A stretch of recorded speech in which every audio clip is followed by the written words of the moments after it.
everyone. Good morning, everyone. Okay.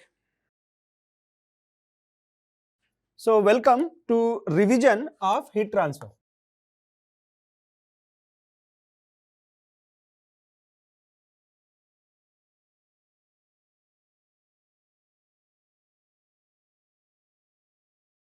Okay.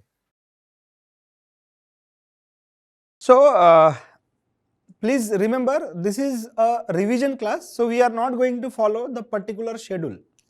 This chapter or this chapter, we are not going in a sequence. This is the class not for the knowledge purpose. This is the class to just glance over the subject, important topics and all that. So suppose if I did not taught any topic or particular topic, so don't feel bad, because it is not possible to cover the entire thing. So our aim was to highlight the important areas, right? That is the case. So don't expect me that I am going to teach you in detail and all the topics, not like that. We are going to cover very important areas in a brief way. Okay. So first of all, what I want to say for mechanical gate exam is just very near. The first exam is mechanical, so we are very near.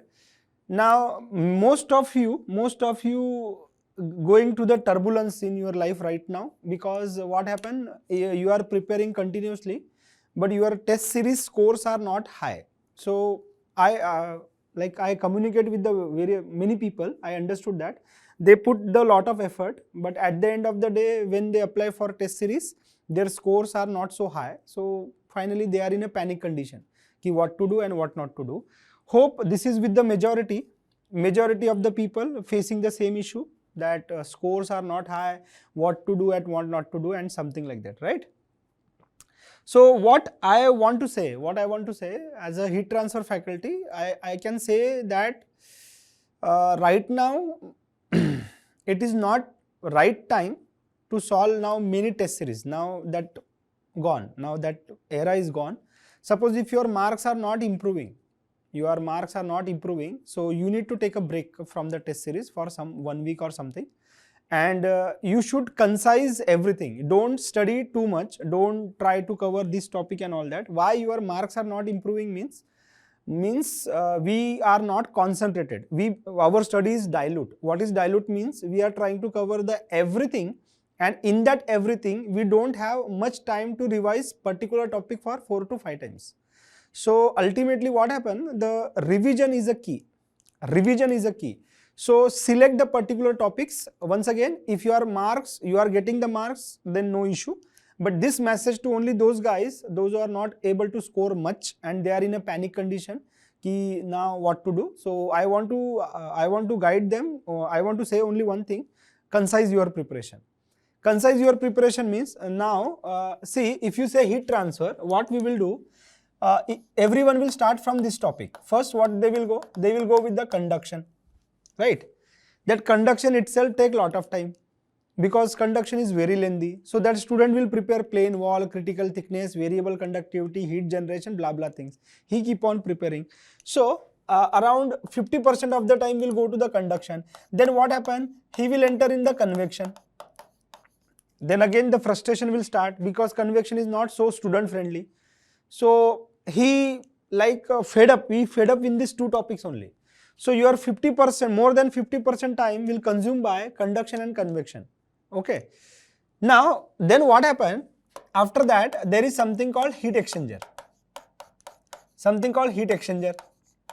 Okay. Then there is something called radiation. Now the question is, what happened? Students knows very well ki heat exchanger is easy, radiation also easy. But the problem is, student will think that ki I will cover heat exchanger, radiation later. First I will cover this topic. So in these two topics, majority of your time will consume and you will get fed up. So I request to all of you, no, don't go for like that. No one give you special award that you cover conduction or convection. No. Ultimately what? It's a battle of 2 marks. So every topic will come for 2 marks, right? Probably if it is 8 marks, then 2 marks will be divided. So like that, what I am trying to say, don't think about conduction right now, even though it is simple, but it takes time. Convection is little bit complex. So I request to all of you, start with the radiation first. Why start with the radiation first? So radiation is such a topic that you can start by your own directly without having any knowledge of conduction and convection. You can start the radiation directly. You can start the radiation. So what will happen? This radiation is individual topic. It is not connected with anyone. So within a one day, you are able to score 2 marks.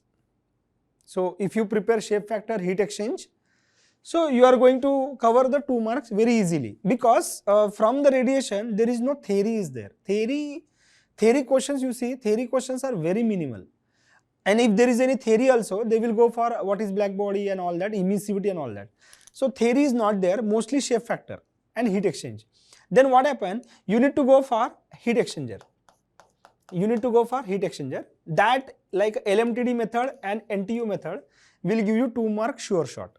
So if in this right now, within one day you need to finish these 2 topics also. If you start morning 6 o'clock to 1 o'clock radiation, then 2 to 8 heat exchanger will be finished easily. And the best part is what? In heat exchanger and radiation, you no need to panic about the derivations. Derivations are not at all important in heat exchangers and radiations. But derivations are important in convection and conductions. In conduction and convection, derivations play important role. But here, you don't need to play any derivation part. So heat exchanger will give you 2 marks. Radiation will give you 2 marks. So 4 marks is safe. So your 50% weightage is in your pocket. So you are no need to worry about that, because 4 marks is covered. After that, you think, if you believe I have a time, then go for conduction and convection, otherwise leave it. So maximization you need to do. Which area I am going to score more marks, that is the most important thing here. Okay, so this one. So you have heat exchange, you have radiation, you have conduction, and you have convection. Clear? Right. So what I am trying to say, heat exchange, radiation, conduction, convection, heat transfer. So this is the heat transfer subject. In that you have 4 topics: conduction, convection, heat exchanger and radiation. And once again, what I request you, go with the radiation, go with the heat exchanger first. And after that you do such a topics like suppose there is a production or there is a thermal, you cover that important topic. And if all the important topics from all the subject is covered, then you think about the conduction and convection. Otherwise, first just touch these 2 topics. Now, if you ask me, sir, what is the guarantee that heat exchanger and radiation question will come? There is no guarantee, right? So there is no guarantee, just a probability. Probability of the heat exchanger and radiation, compulsory from the last 5-6 years, continuously one question arises from heat exchanger and radiation, that's what. So that is the thing I want to explain you. Okay, not more than that. And now stop everything like various questions, that question bank, this question banks and all that. And remember one thing, suppose you are unable to score some questions in test series, don't panic, because nowadays what happened, test series also, the questions levels are very high, very tough questions will ask. Majority not like in GATE. In GATE what happened, around 5 to 10 questions will be tough, but rest of the thing is moderate. So if you have very good command over the GATE PYQ, questions, so mostly you are going to cover 60 to 70%. And at the end, your accuracy is depend on your speed, your calmness in exam, and more repetition is more accuracy. Always remember, the more repetition you will do, it's better for you. So make sure your GATE PYQ, you should look over all previous papers. Okay. You look for all previous papers and all that. So we'll start with the one topic. So okay. So if there is any difficulty and all that, please ask your doubts here only. I am reading your comments also. So we'll start one by one, right? Now, so first of all, you tell me, screen is clear? If screen is clear, you can easily read the question, right? Please respond. If you read the question, why I select this question? This is the question from radiation shield, And radiation shield, the questions are very less in mechanical engineering. As you see the paper, if you see the GATE PYQ, you don't find much question in radiation shield. So just to cover radiation shield, I took this question. This question is from the other branch of engineering, not mechanical. So as you can see the question, the temperature of two large parallel plates of equal emissivity. So equal emissivity, what is it? The temperature of two large parallel plates of equal emissivity. So this is T1, this is 900 Kelvin, this is T2, this is 300 Kelvin, equal emissivity. So this is also epsilon, this is also epsilon. Negligible conductive resistance is placed parallelly between them, the steady state temperature. So there is a shield. Okay. A reflection radiation shield. So remember, article A is used, means it is singular, single shield he is talking about. So this is shield. Okay. This is shield. So what is the steady state temperature? So let us say this Ts is shield temperature. So this one is shield temperature. So Ts is equal to T1 raised to power 4, T2 raised to power 4 by 2 raised to power 1 by 4. So this is the steady state temperature when both the surface have same emissivity. When both the surface have same emissivity, Ts is equal to T1 raised to power 4 plus T2 raised to power 4 by 2 raised to power 1 by 4. So make sure in radiation temperature must be in Kelvin at any cost. Why? Because all the laws are derived from Planck's law, and Planck's law uses the Kelvin scale. Okay, so Ts, what is T1?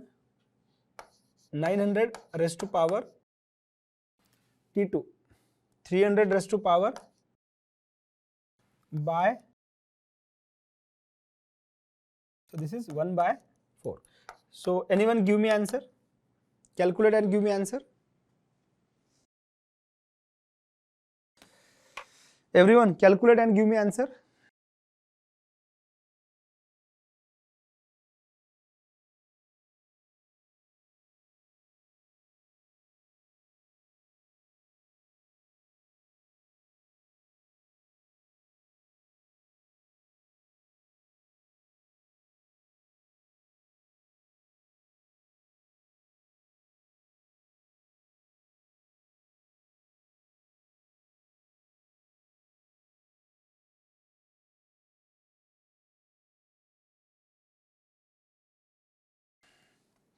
Please don't do calculation mistakes.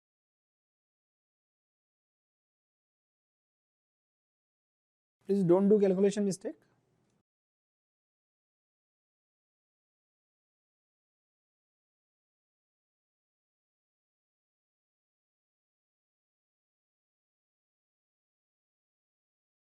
So based upon majority answer, it is 759.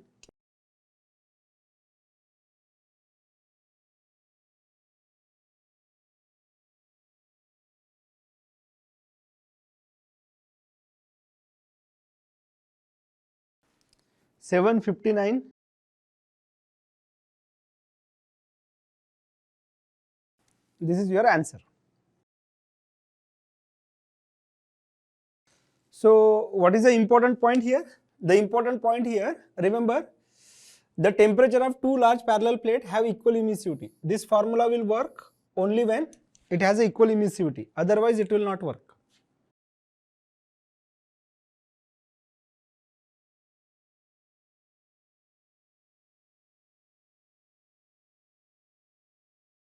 Now listen, second, the most important part is shape factor. Please listen, in the radiation the shape factor is considered to be like everything. You have to read shape factor at any cost. So I request to all of you, don't neglect the shape factor. So let's take one question on shape factor. So what is the question? The cylindrical rod of length L, H, okay, H. So please listen, this is the H, and diameter D is placed inside a cubical enclosure. So there is a cubical enclosure S. So but I am writing here 2. So 2 is S. S is replaced by 2. 2 means S. Okay. The view factor FSS means F22 we need to find. F22 we need to find, right? I know majority of the people knows the answer of this, but we need to follow the procedure. So the cubical enclosure side length is L. Side length is L, right? So what you need to do, let us say this is a 1. Let us say this is the 1. This is 1 and this is 2, right? So he asks find out the F22, how much amount of radiation leaving from 2 and falling on itself 2. So how much amount of energy received by 2? Okay, so F22. As you know, shape factor is ranging from 0 to 1. Shape factor value ranging from 0 to 1. So maximum is 1 and minimum is 0. But as you can see this figure, easily you can say F22 is not equal to 0. Why?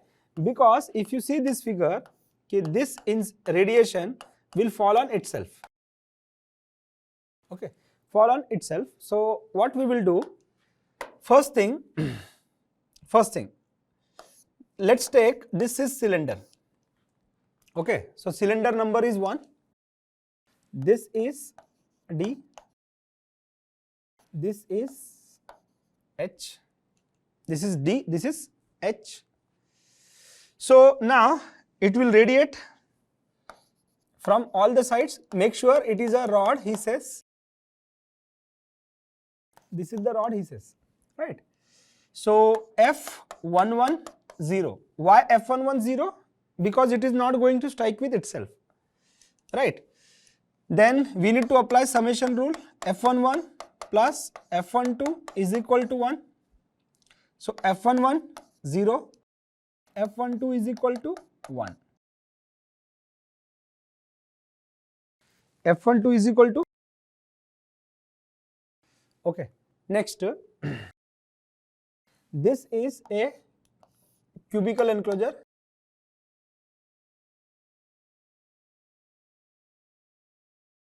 This is the cubical enclosure. This is 2. So F22 not equal to 0. F22 not equal to 0, right? So this side length is L. Okay, this is L. Now listen here, A2 is what? So what is the cube area? 6 into side square. So you can write 6L square. And the interesting fact is here, A1. This is the cylinder. So area of the top, area of the bottom. So you can write 2 pi by 4 d square. Okay. Circle, top circle, bottom circle plus this pi dh. This is the area. So apply reciprocity. A1 F12 is equal to A2 F21. A1 F12 is equal to A2 F21. So procedure is same. Every problem, what you need to do, whatever the bodies are given, visualize that body in 3D.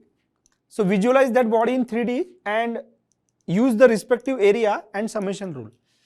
Then what happen? You are using the reciprocity rule. A1 F12 is equal to A2 F21. Okay. So now F21 is equal to A1 by A2 F12. So F21 is equal to A1. So you can write pi by 2 d square plus pi dh by what is A2? 6L square into 1. Okay. Then F21 plus F22 is equal to 1. F22 is equal to 1 minus F21. So F22 is equal to 1 minus this one, pi by 2 d square plus pi dh by 6L square. So pi by 2 d square plus pi dh, this will be your F22. This much amount of radiation fall from 2 to 2, right? So here if you see this one, so go for answer D. Go for answer D. Okay, and now why I considered this portion, why I considered this top and bottom, the reason being it's a solid rod, he says, rod he says, so he did not say it's a hollow, he said rod, so we consider top and bottom. Okay, so that's what, suppose if it is a hollow, so we will not consider top and bottom, we will not consider. So what you need to do, you need to read the question very carefully. You need to read the question very carefully. Clear? So once you read the question, accordingly you have to select the areas. I feel the areas are the most important to identify. Now like this there are thousands of questions are there, but thousands of questions no need to solve. If you understand the basic concept, we understand the area, we apply the summation rule and reciprocity rule, done. Then any problem of shape factor you can easily solve that. Okay, any problem you can solve that, right? Then what happened? Then in the radiation, so you have Wien's displacement law. Wien's displacement law. Okay, so that Wien's displacement law says, see, lambda t is equal to C3. Wind displacement law, lambda t is equal to C3. C3 is equal to 2898 micrometer Kelvin. This is the constant, no need to remember. You need to understand that this will be lambda 1 T1, lambda 2 T2 and lambda 3 T3. Lambda 1 T1, lambda 2 T2, lambda 3 T3. This, so what is this? This is lambda is a peak wavelength. Lambda is a peak wavelength. So what is the peak wavelength? Means this is the wavelength, where emissive power is maximum. So this lambda is a peak wavelength at that particular temperature. As you can see, as the temperature will increase, lambda will decrease. So the lambda and temperature will go inversely. Higher the temperature, lower the shorter the wavelength where body emits maximum. So this wind displacement law is there. You can expect the one mark questions, one mark questions like that. Lambda 1 T1, lambda 2 T2 and so and so. If you go to the previous GATE PYQ, you will have some questions in mechanical engineering. Ki lambda 1 given, lambda 2 given and all that, right? So this one. This is the wind displacement law. Then what happened? You have Stefan-Boltzmann law. Stefan-Boltzmann law. Okay. Then you have Stefan-Boltzmann law, which says that total emissive power directly proportional to fourth power of absolute temperature. So remember what Stefan-Boltzmann law says. Stefan-Boltzmann law says कि total emissive power of the black body directly proportional to T raised to power 4. So you can write like that, EB2 by EB1 is equal to T2 by T1 raised to power 4.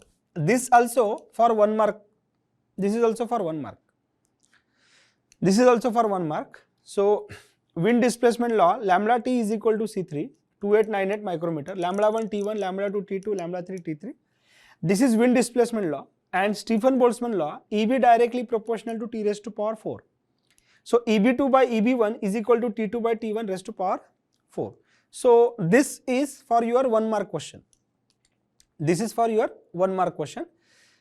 Now listen, so there are different bodies are there. So let us say for black body, in the question, if the black body is given, means you can say alpha is 1, reflectivity 0, transmissivity 0. That is very important. And moreover, you will have emissivity also 1. So for black body, alpha is equal to 1, rho is equal to 0, tau is equal to 0, emissivity is equal to 1. Okay. Then if it is opaque body, opaque means non-transparent, then tau is equal to 0. if it is a diffuse body, if it is a diffuse body, then it is independent of direction. Emissive power is independent of direction. Means this body radiate equal in all direction. Okay, means this body radiate equal in all direction, then it is diffuse body. Okay, if it is a diffuse body, then after that you will have gray body. Gray body. If it is a gray body, properties are independent of wavelength. Properties are independent of wavelength.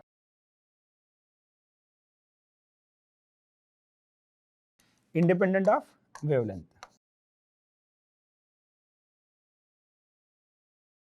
Okay.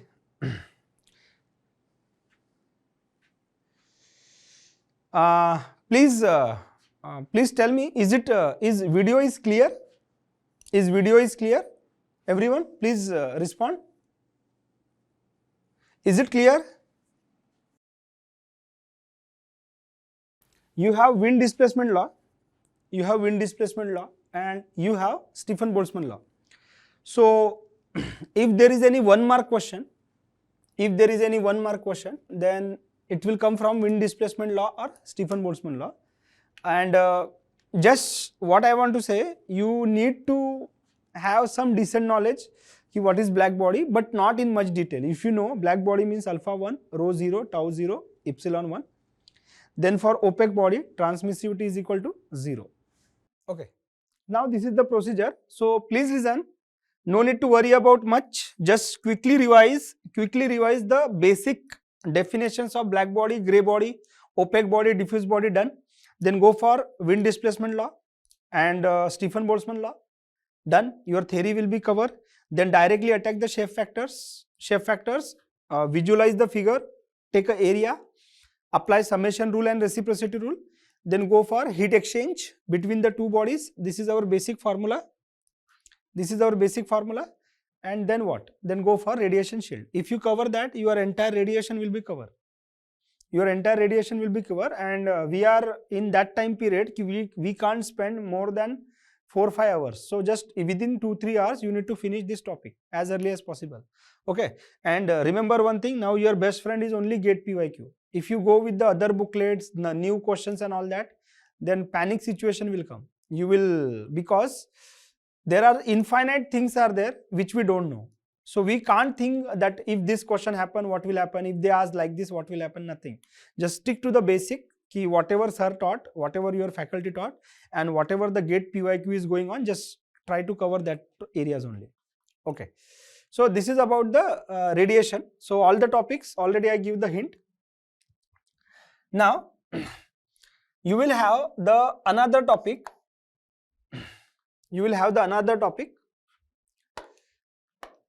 Listen. So what is that? That is your heat exchanger.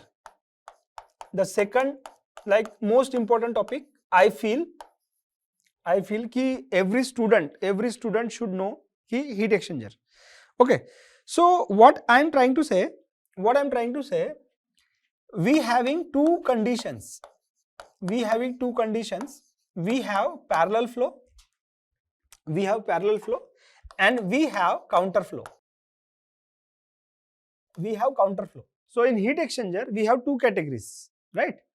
So parallel flow and counter flow. So in parallel flow, what happened? So this is TH1, this is TH2, this is TC1, this is TC2.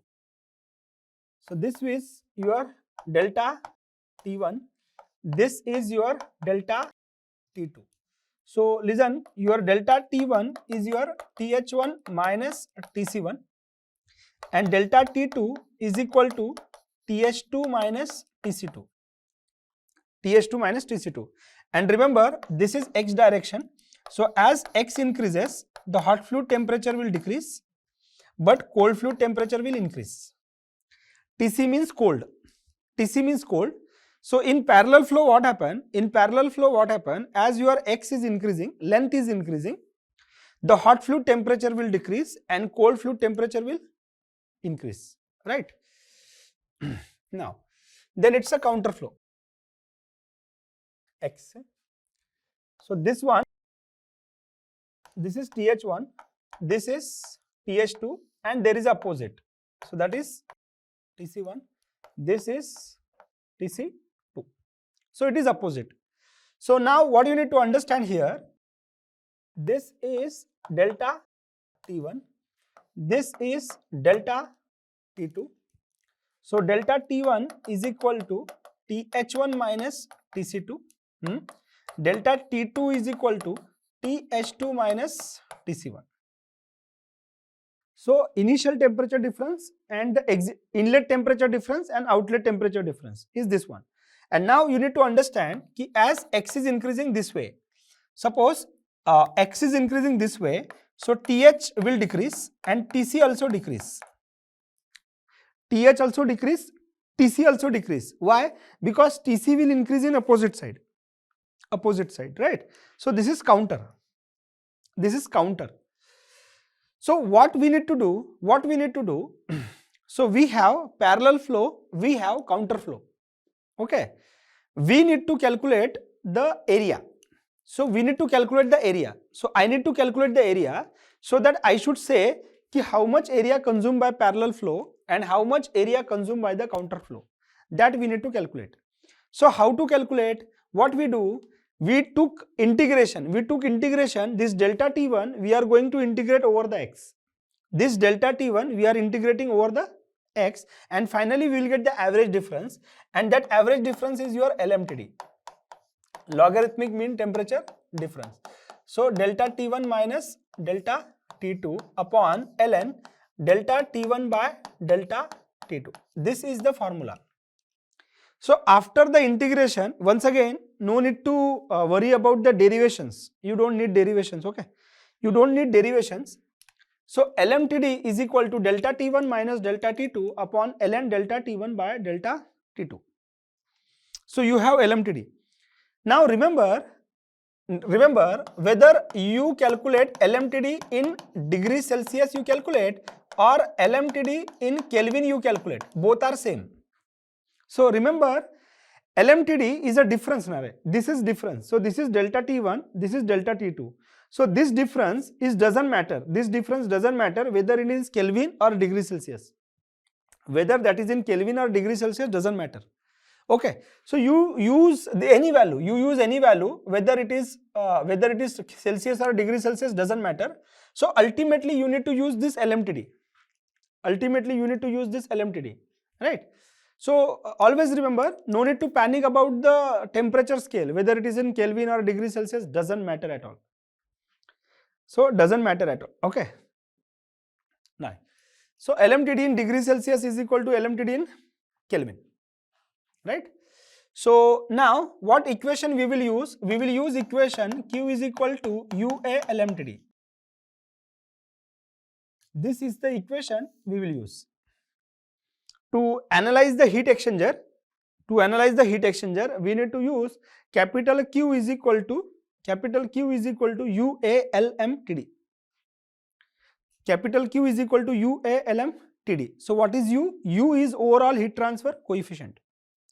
U is overall heat transfer coefficient. So remember, this equation can be written as UI AI LMTD is equal to UOAO LMTD.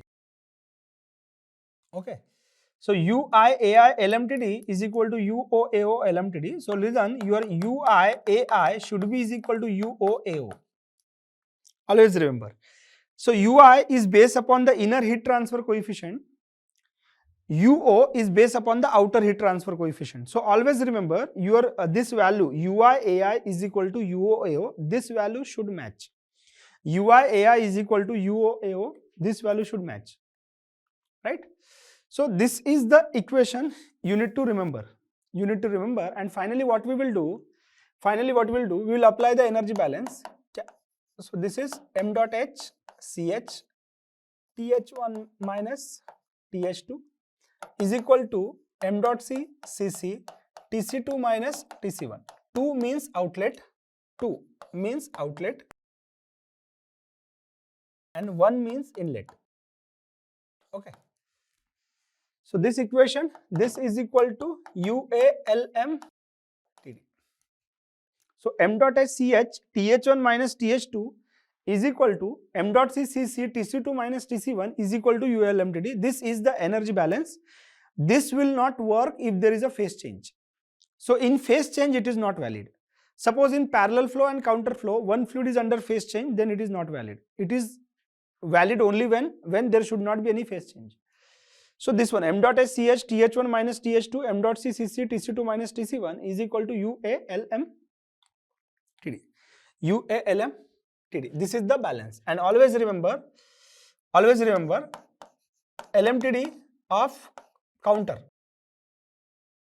LMTD of counter is greater than LMTD of cross, greater than LMTD of parallel. So this is the sequence you need to remember. And if the remember, for the same temperature limit, the average temperature difference of the counter flow is much higher, higher than cross flow, greater than parallel. So as a result, what you can say? As a result, you can say area of counter less than area of cross, okay, less than area of parallel. Okay, so area of counter is less than area of cross, less than area of parallel. Area of parallel, right? So LMTD of counter greater than LMTD of cross, greater than LMTD of parallel. Then area of counter less than area of cross, less than area of parallel. So if you know this sequence, that is well enough. Well enough. Okay. So please listen. Once again, I am trying to say that this energy balance is universal if there is no phase change. If there is no phase change, and suppose if the one fluid is phase change. So remember, for phase change fluid,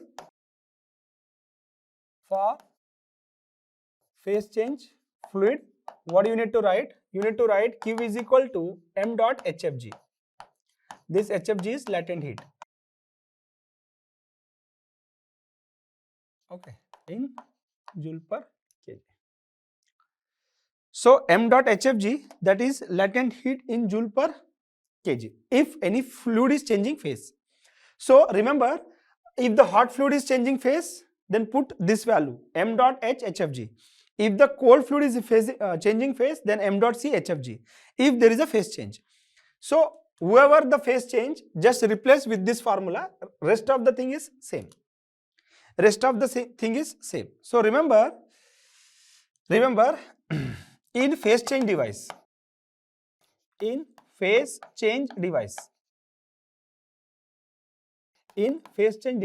what you need to remember, LMTD of counter is equal to LMTD of parallel. LMTD of counter is equal to LMTD of parallel. Okay, so if there is a phase change, remember this equation, this one, this is not valid if there is a phase change. Phase change is a very very special case. Very special case where both the LMTDs are matching. Both the LMTDs are matching. And remember, see, phase change, LMTD of counter is equal to LMTD of parallel in case of phase change. And there is one more condition is there. So as you can see, this LMTD formula is delta T1 minus delta T2 upon ln delta T1 by delta T2. But suppose if delta T1 is equal to delta T2, then what will happen? Then your LMTD is 0 by 0. That will come indeterminate. Okay. Then it is indeterminate. Clear? Then it is indeterminate. In that situation, what will happen? If you go for L hospital rule, then L hospital, this LMTD is equal to delta T1 is equal to delta T2. Okay. This one, but this is very special. LMTD is equal to delta T1 is equal to delta T2. This is possible only when Heat exchanger HE is counterflow when this is possible only when heat exchanger is counterflow and m dot h ch is equal to m dot c cc. So this should balance. This is balanced. So we can say this is a balanced heat exchanger. We can say this is a balanced heat exchanger. So remember, delta T1 is equal to delta T2. This is only possible when m dot h ch is equal to m dot c cc. Otherwise, it is not balanced. Otherwise, it is not balanced. Then this condition you should not use. This is the most special case. Remember, this is the most special case you need to understand. You need to understand. Okay. So now what I am trying to say, listen. So this is the special case. So let us say counterflow. Let us say there is a counterflow. There is a counterflow, this one. So let's say this one is 80, this one is 60. Okay, this one is 60. So let us say this one is 20, this we don't know. Let us say we don't know this one. Now imagine mass flow rate of the hot fluid is 1 kg per second. Specific heat, let us say specific heat, also a 1 kg per second. Also a 1 kg per second. Clear? 1 kg per second. And let us say m dot c is equal to 2 kg per second and cc is 0.5 kg per second. 0.5 kg per second, right? So now, and LMTD is 20. This is given. So we need to find TC2. In this situation, the LMTD is already given. So LMTD is 20 given, m dot h 1 given, ch 1 given, m dot c 2 given, cc 0.5 given. And now listen here, the inlet temperature of the hot fluid is 80. Outlet temperature of the hot fluid is 60. Inlet temperature of the cold fluid is 20, and here TC2. And once again, this temperature is given, and LMTD is given 20. Now, what you need to understand? You need to understand. See, m dot h ch is 1 into 1, so that is 1, right? That is 1. Then m dot c cc is equal to what? 2 into 0.5. That is also 1. So what does it mean? M dot h ch is matching with m dot c cc.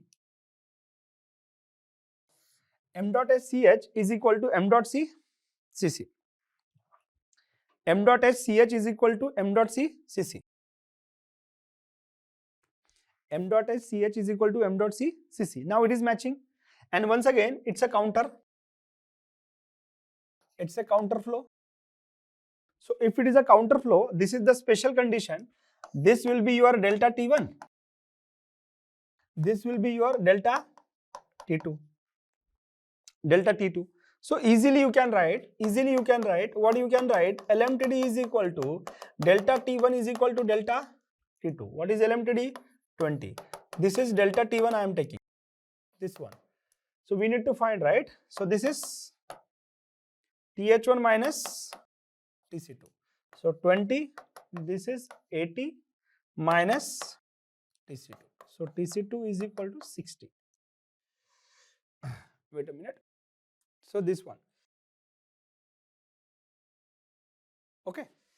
What you need to think? First, you need to think that once again I want to repeat. See, just because m dot h ch and m dot c cc are matching, that is not enough. You need to check. Whether it is counter or parallel. And remember, if it is a parallel, then it is not valid. So remember, if it is a parallel, it is not valid. So TH1 80, TH2 60, TC1 20, what will be the TC2? So here the important point is the LMTD is given. The LMTD is given. So this LMTD is given 20. So that is not possible. So I need to repair that. Why it is not possible? I will tell you. This should be 40. Alright, okay, this is right. So here, just give me a second. So I need to select this one. Okay. So here, why it should not be 20? It should be 40. Because you need to understand LMTD is equal to delta T1 is equal to delta T2. So you can see this delta T2 is 60, 20, 60, 20. So this is 40. This is 40, right? So LMTD should be is equal to delta T1 is equal to delta T2. So by mistake, I put here 20, it should be 40, right? So remember why I know that the LMTD is not 20, LMTD is 40. The reason being, I know this delta T2 is 40. So here also it should be 40, and I can understand this is counter flow and both the fluid having equal heat capacity rate. M dot S CH is equal to M dot C CC. So this is balance. So this and this should match. And remember, I just randomly draw the curve, but it is not the curve. Here in this case, you will get the linear and parallel distribution. If you have any notes, you will understand ki just I draw this one. Diagram not important here. If you see, if you go with the derivation, you can clearly see it should be, this should be straight lines. This should be straight line. So it should be like this. Okay. So it should be linear and parallel. Linear and parallel. Okay. So you need to find this one. So LMTD is 40. 40. So this is 40. So this one TH1 minus TC2. So this is 40. That is 80 minus TC2. So TC2 should be 40. 40 degrees Celsius or 40 Kelvin, whatever is given. So, so this case is not only for gate examination, but for BARC examination, BARC examination, ISRO examination, as well as engineering services where calculators are not permitted. So if the calculators are not permitted, this is the only one case they can ask you as a numerical, because in other case of heat exchanger, you need to calculate this value with the calculator. So those, the exams where calculators are not permitted, only this is the case. You need to take care. Okay. So this has to balance. So this delta T1 and this delta T2 should balance. If it is 40 here, it should be 40 here also. So the answer is 40. So if you ask me, sir, which one is more important in heat exchanger? So I suggest you this method. So multiple times this method is continuously asked. So remember, in case of counter flow, when both the fluid have equal heat capacity rate or heat exchanger is balanced, then only it is valid. And once again, if it is a parallel flow, it is not valid. If it is parallel flow, it is not valid. Otherwise, whatever this sequence I given, this sequence is valid when there is no phase change. If there is no phase change, this is the sequence. You take any value, you will find that the LMTD of counter is the highest. Okay.